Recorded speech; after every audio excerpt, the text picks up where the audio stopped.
Ο Έλληνας έχει ανακαλύψει ένα ωραίο πράγμα, λέγεται χαρμολύπη. Καταφέρνει μέσα στη λύπη να χαμογελάσει. Και αυτό είναι ένα στοιχείο που μας κρατάει τόσα χρόνια ζωντανούς. Η χαρμολύπη λοιπόν, φεύγει η λύπη και η χαρά. Θα κλείσουμε με κομμάτια από 4 νεαρά παιδιά, να η ελπίδα μας. Είναι αυτά εδώ, οι αδελφοί Γαλάνη, ο Αλέξης και ο Γιάννης και άλλα 2 αδέλφια, ο Νίκος και η Παναγιώτα Γεωργοπούλου.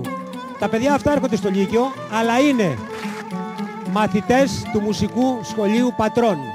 Τώρα γιατί το λέμε, δεν είναι μικρό πράγμα στη σημερινή εποχή νέα παιδιά να μάθουν να παίζουν μουσικά όργανα, διότι αν δεν το ξέρετε καλά, όπως έλεγανε και στο 21, άνθρωπος που δεν χορεύει δεν μπορεί να κάνει επανάσταση. Το έλεγε ο Κολοτρώνης. Ο ίδιος δεν χόρευε όμως. Απολαύστε τους. Έχει γεια, πάντα γεια.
Στα τα τάβλα μπόρα, βασίλισσα το κόριτσο, είναι η μαυροφόρα.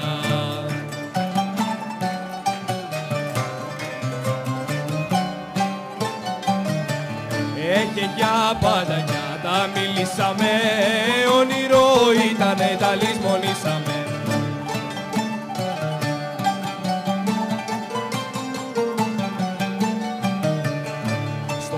Τα θα πιω κρασί, στο πέρα θα μεθύσω και μέσα στο γεντίκουλε κοπέλα θα αγαπήσω.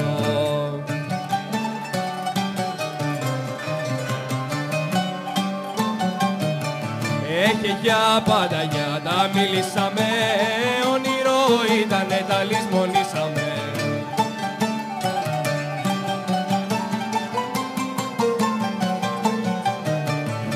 Γεντίκουλε και θαραπιά, τα ταύλα και νυχώροι, αυτά τα 4 χωριά θέλουνε την πόλη.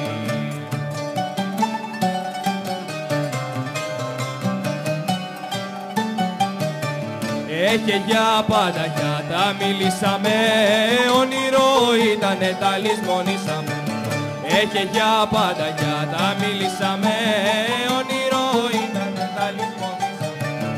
Έχει για πάντα τα μίλησαμε, όνειρο ήτανε, τα λησμονήσαμε. Έχει για πάντα για τα μίλησαμε, όνειρο ήτανε, τα λησμονήσαμε.